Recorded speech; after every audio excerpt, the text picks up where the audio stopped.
God, Trump, and the future of America. So, I mean, basically... Trump would probably like to switch the order of those. Yes. But nevertheless. I would like to remove one of them. I thought, God, I know. Trump too? No, remove one from the discussion. The other one, I don't need to remove because I don't have any reason to think he exists, but the discussion is good. Well, don't you make your life talking about him? I do spend a lot of time talking about him. It'd be like if I've spent my life talking about unicorns. It would be, except that you don't live in a world where the overwhelming majority of people believe in unicorns and are trying to legislate what other people can do based on what they think unicorns want. Such, what is, since we're into it. This is how it goes. Yeah. What is a specific, concrete example of someone trying to do that? Of trying to... well, somebody who says, God told me X, and I want you, Matt, therefore, to do Y. Oh, it's Who says that? Who takes that position that you're spending your life fighting? Sure. So, are we in any way suggesting that there's not a particularly loud and well-financed fundamentalist religious right who are stacking the courts in accordance with their ideology, which is influenced by their religious things? I have family members who are primarily single-issue voters. Like, if there's two candidates and one is set out to end abortion and the other one's not, that's the only thing that matters to them. And so I think it puts people in a position where they're probably voting against their own best interests. Can you name, I mean, just pursuing this to see what we're talking about, can you name a single Supreme Court justice who, in your opinion, does not arrive at their judgments for any constitutional or jurisprudential or moral or philosophical reason, but simply consults a divine oracle in order to make a ruling? Can you name one of them? Oh, no. I'm not in any way suggesting people don't genuinely have these beliefs. It's just that if people's views, like people within all of them, whether they're Supreme Court justices or not, they're going to have particular views on how the way the world's going to work. You and I are. And sure.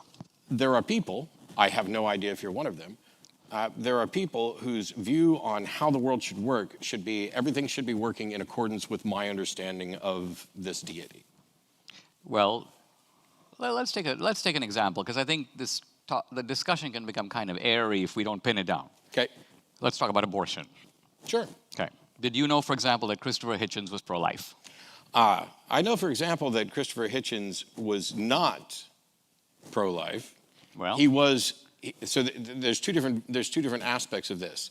First of all, it doesn't matter what Hitchens believed in the first place, but he wasn't in favor of making it illegal. And my primary issue when it comes to like abortion is the legality, not whether or not somebody thinks it's immoral or not.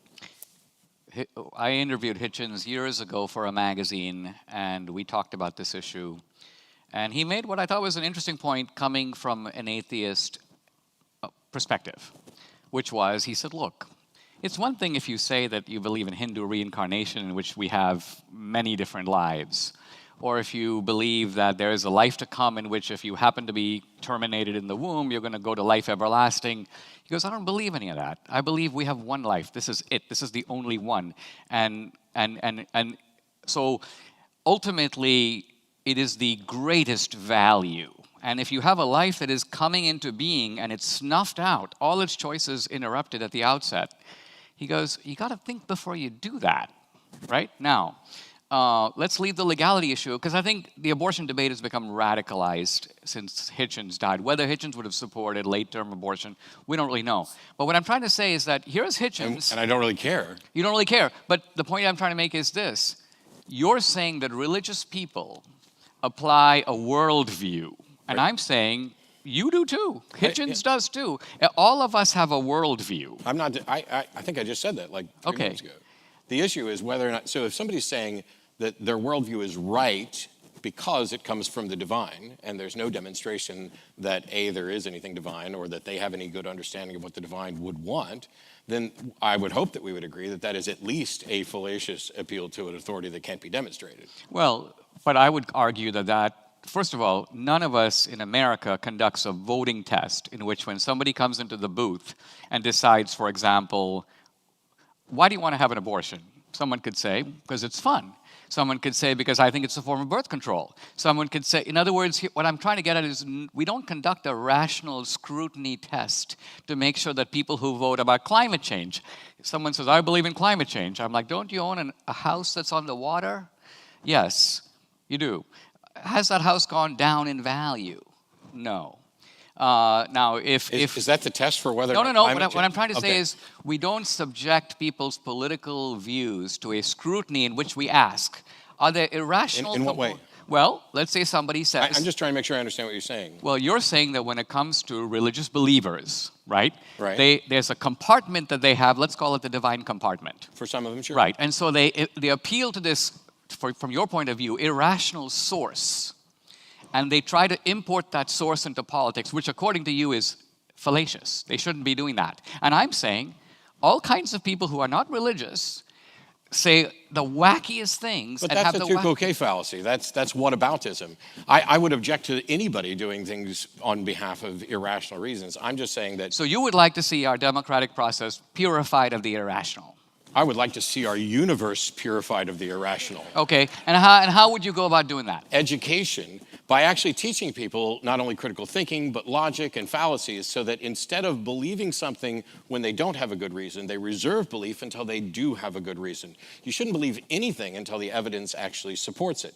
Now, you're going to get into arguments about how much evidence is enough, or, do I have enough evidence for this? But we've been, on the God subject, I mean, I was just having a conversation with somebody the other day, and it's like, what is the evidence for God? What is the reason that anybody should believe there's a God at all? Okay. And so far, despite countless debates, nobody seems to have come up with a sound reason for that, and yet they go 10 steps further, which is not only is there a God, but it's this God, and my understanding of this God, and this is how we interact, and the Bible is the true guidebook, or the Quran is the true guidebook, and the question then becomes, we have a proposition, any proposition, whether it's God or climate change or whatever, how do we go about determining whether or not that proposition is reasonable to accept? Okay. And on the God front, maybe you have something better than anybody else has come up with. What is the reasonable warrant for accepting that there's a God at all? Okay. Let me try to answer that. I start with the fact that here we are flung into the world with no clear understanding of A, where the universe came from, not the earth, but the universe. B, why we're here and what the purpose of our life is. And C, what, if anything, happens to us after we die. I would argue that, so we are in a very peculiar position. We're human beings, we're flung into the world, and the three of the most important questions we could possibly ask, we have no answer to. Now I'm going to hold agree on. with you. Do you agree or you not agree? I'm going to agree with you on two of the three. The middle one on purpose, I think, assumes there's a purpose that there's been no demonstration there's a purpose to it. What, if any, purpose we have for our Sure. life? Okay, so now we are in agreement that on the three cardinal questions, we are in a certain kind of blindness. We're in a certain kind of blind ignorance because we don't know, correct? So I don't. So if we start you're saying we're flung into this universe without an understanding of the origin of the universe, the purpose of life, or what happens afterwards. Right, where the universe came from, Yes. who, if anyone, or Sure. what made it, if anyone. B, what the purpose of our life is, if any. And C, what, if anything, happens to us after we die. We are in violent agreement right now. Perfect. Now, the second question arises, what does science have to say about these three questions? Can science either now, and if it can't now, settle these matters in the future? Let's look at them one by one. Let's take them in reverse order. Sure. Can science decide the matter of whether or not there is life after death, yes or no? It depends. Depends on what? So science only deals with the natural world. Correct. And so if in fact there's a supernatural existence after this, then it may forever be beyond the purview of science. Correct. Or if there is another universe that operates according to different laws and we happen to move somehow into that universe, science would have nothing to say about it, correct? Not necessarily, because Okay. if it's a natural, like we have like hypotheses about a multiverse or whatever. Correct. I can't say what science will be able to test for in the future, or whether or not that we are permanently confined to the cosmos that we experience. I can't say. I can't even rule out, I can't say that science could never say anything about the supernatural. All I can say is that as it stands right now, I'm unaware of any supernatural claim that has any evidence for it that science could evaluate to determine that it was true.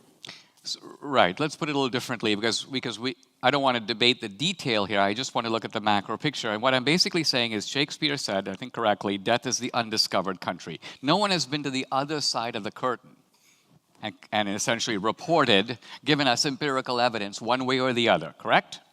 We don't know what happens after death. True? So here's the thing, and I promise I'm not being difficult. This is just for clarity. As a skeptic, my position is not, like when the psychics who claim that they're speaking with the dead. Right. My position is not, they're wrong and that's bullshit. My position is, they cannot demonstrate that what they're actually doing is what they claim. And so I can't say, nobody's been to the other side and communicated back. I can just say there's no reliable evidence for it, and I don't know what shape that evidence would take in order to demonstrate that.